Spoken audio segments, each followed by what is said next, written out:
The first nightclub date I ever had was at the Club Miami in Newark. And the reason... Miami in Newark. Yeah, strangely enough. And the reason I got the job, I went into this agent's office. A friend of mine brought me in. And the two owners were sitting there. And they didn't ask me if I had a good act. I guess they figured I must have some kind of an act, but whether I could fight well.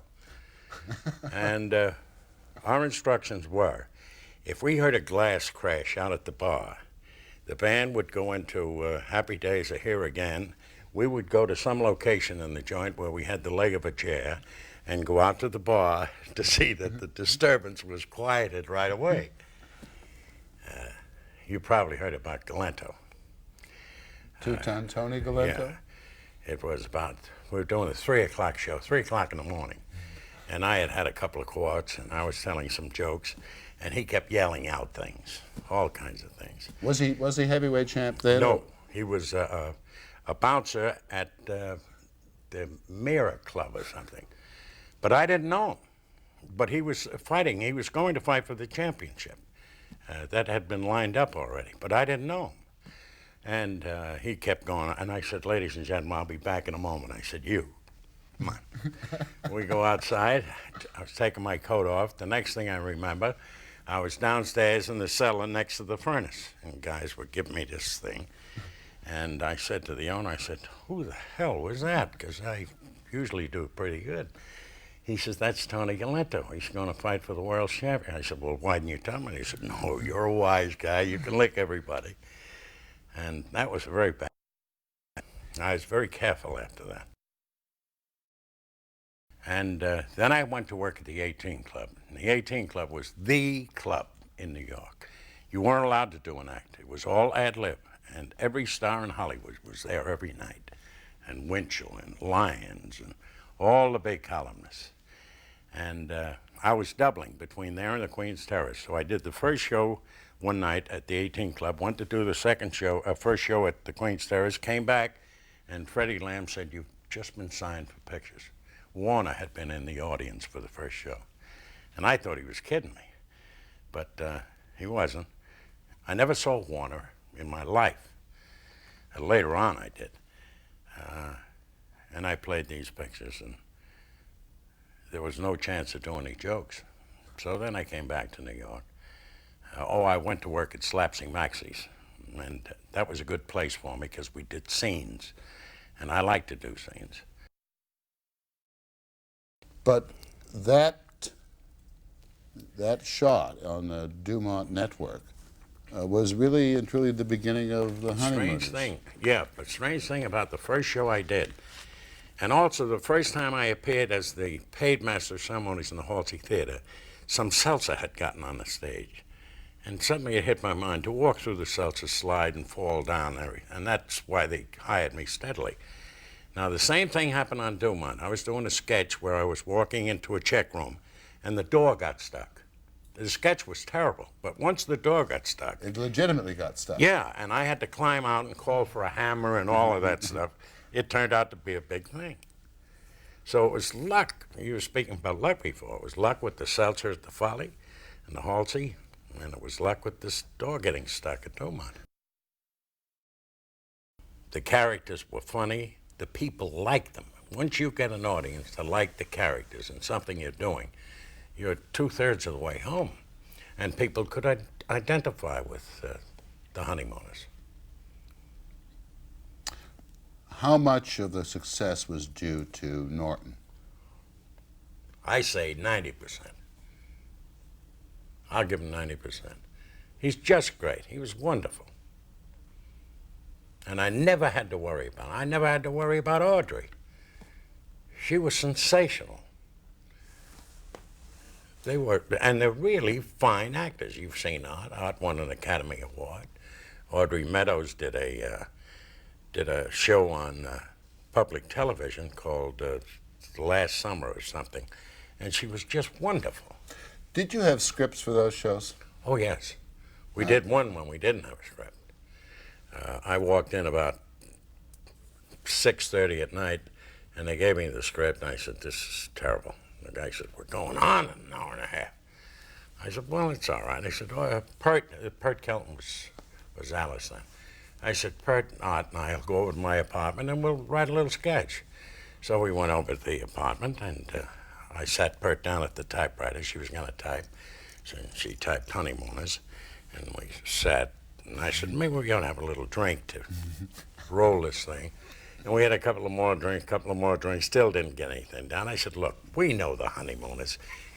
I'll go on stage and start an argument with Pert. When it's going good, you walk in, Carney, and say anything you want. I'll chase you out of the house, and I'll say, you're the greatest, and that's it.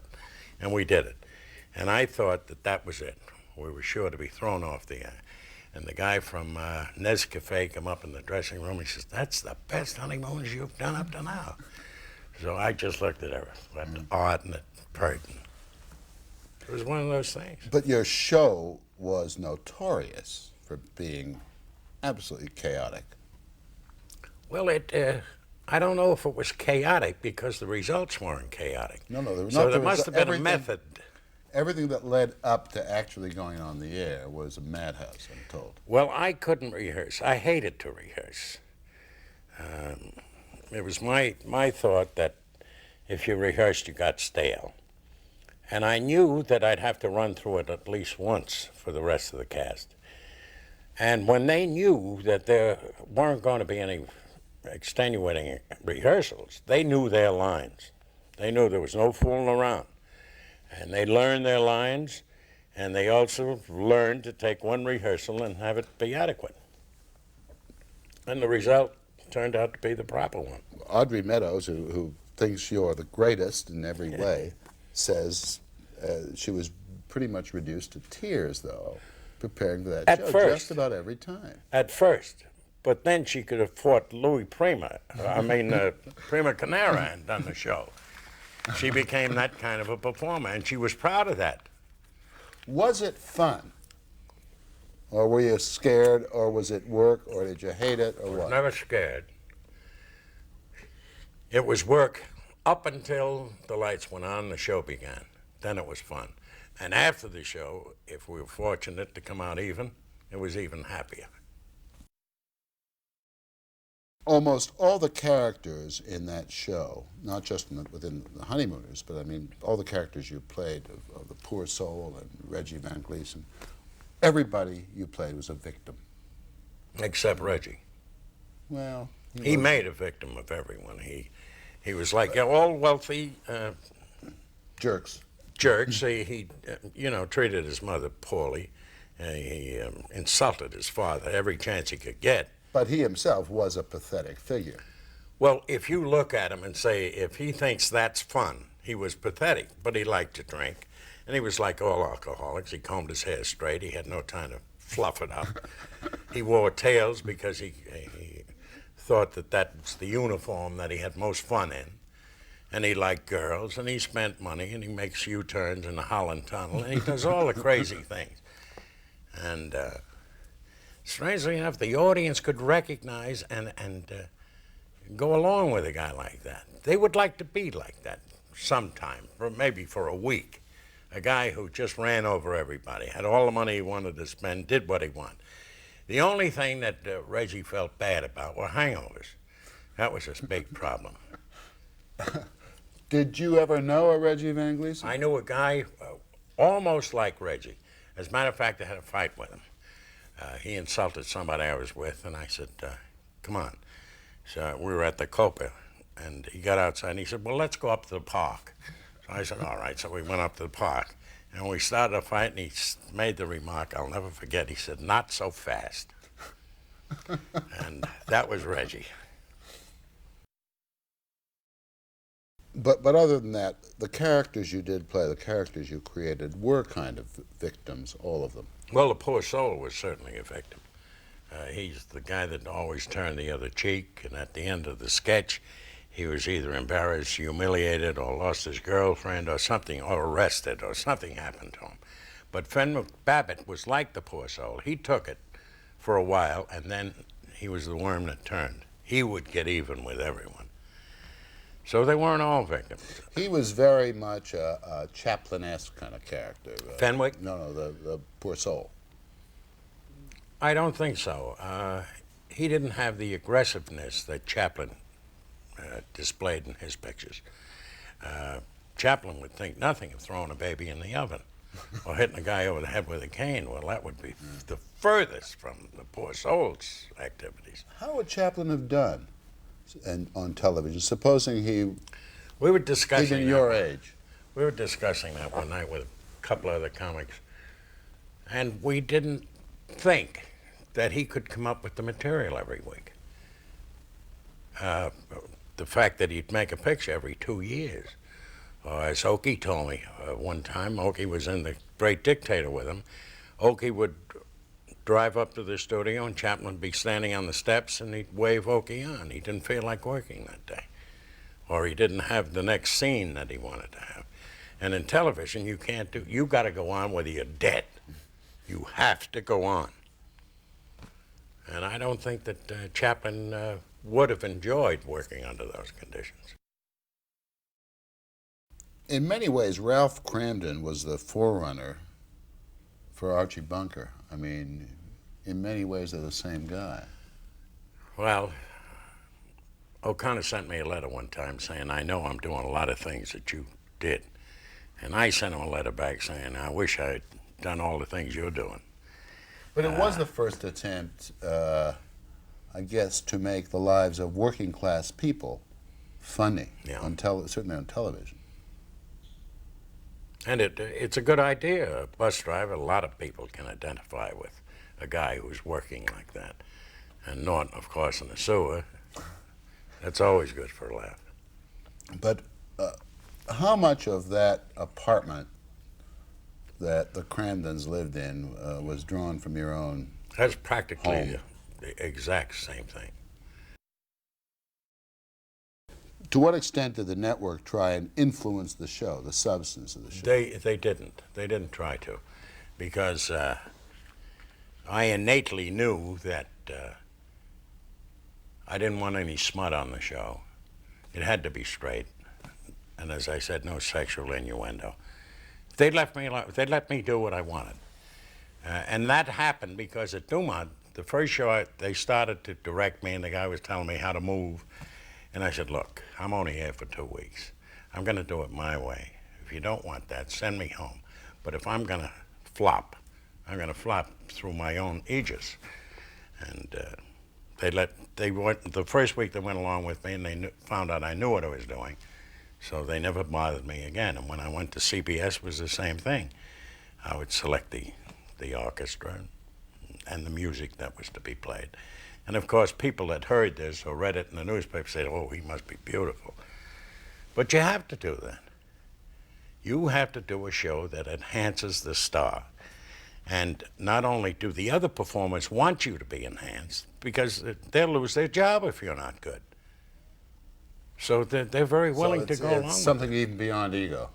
Oh, yeah. Ego has nothing to do with it. It's just down-to-earth, good business. If you think you're funny, you go out there and be funny. And if you are funny, then you know that you know what you're doing is right.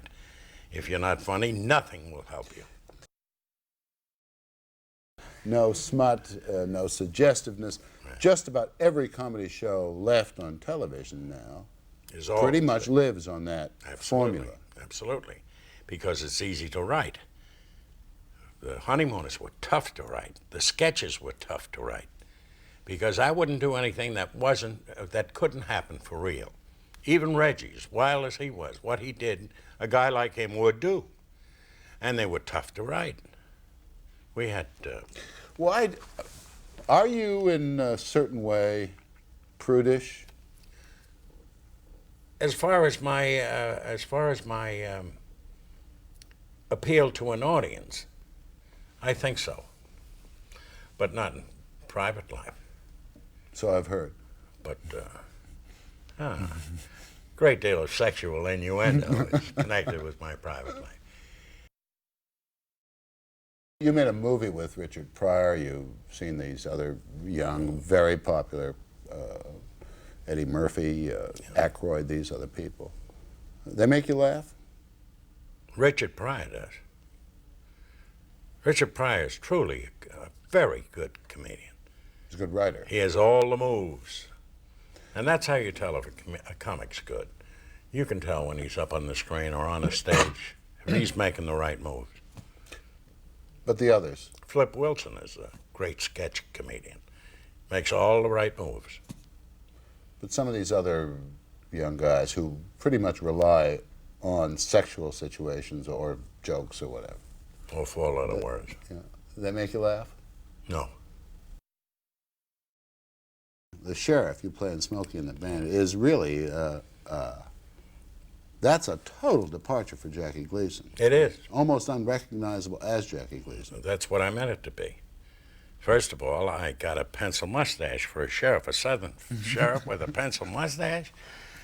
And I made it just as hard as I could possibly make it, as incongruous as it could be. We tried to find a clip out of Smokey and the Bandit that we could use in this. No chance. Well, I mean, I don't think there's 5 seconds go by that Gleason isn't using words that Absolutely. we And cannot everybody use. else in the cast. I never had a line of dialogue written. The director would stick his head in the door, in the window of the car and say, now we have to go up to the thing and you'll see him there. What do you want to say? And I think for a second, I said, how about something? He says, great. Okay, let's go. And that's how we made What the happened picture. to the script? In the first, there wasn't any script. For me, believe me. And in the first script, I had never had a scene with Burt Reynolds. I had to sit down and write one. That was the scene in the lunchroom where we were going for the hamburger. Very funny scene. And that's the only scene we had together till the end of the picture. But that's how the picture was made. For a movie without a script, it was an extraordinary success.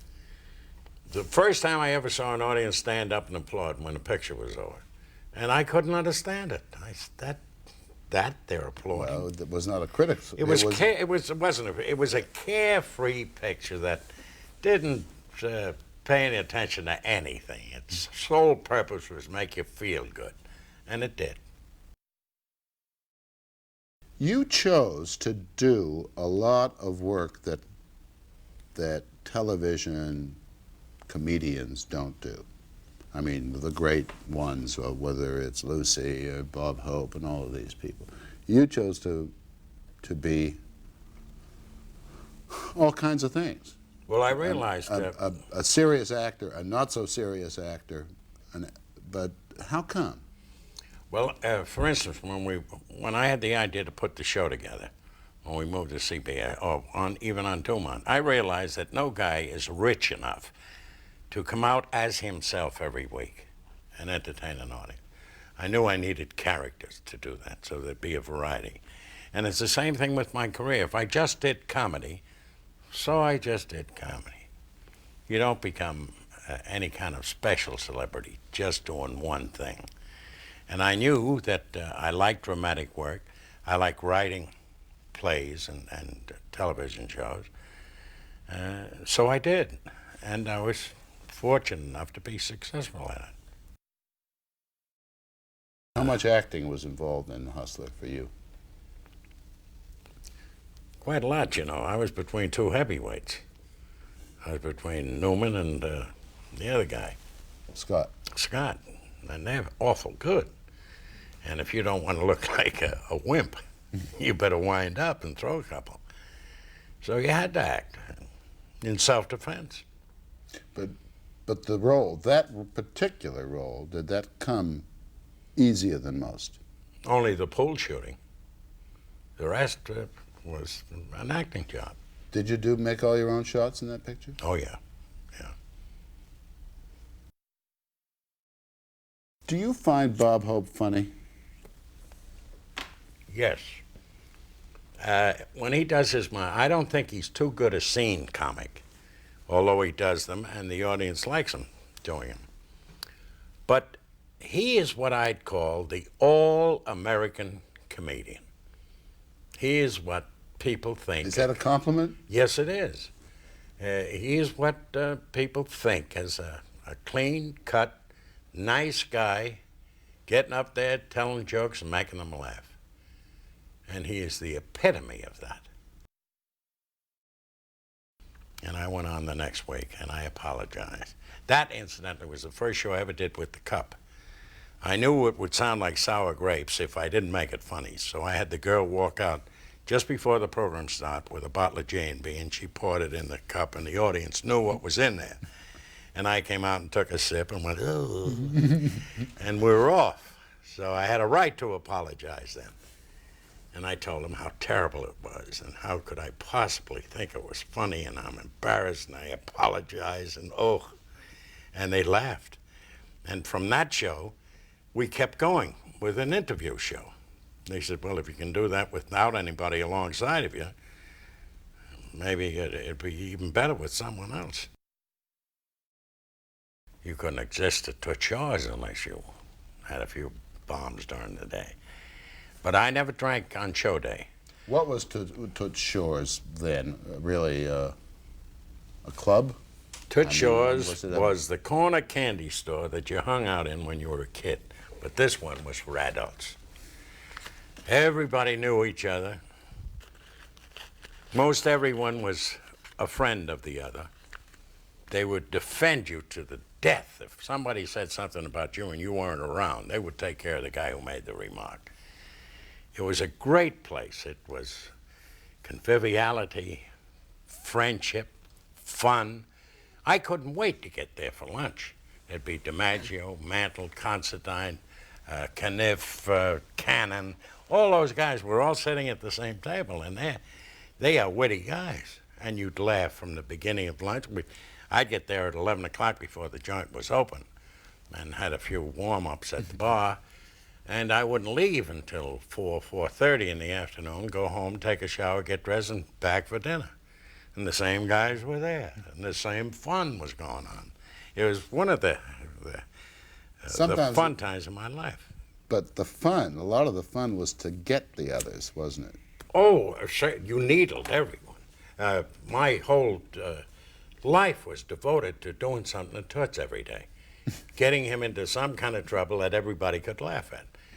He'd get in the elevator, which he was deathly afraid of, and I'd pull the fuse. And he'd scream and yell. I'd come out and call all the guys, listen to this.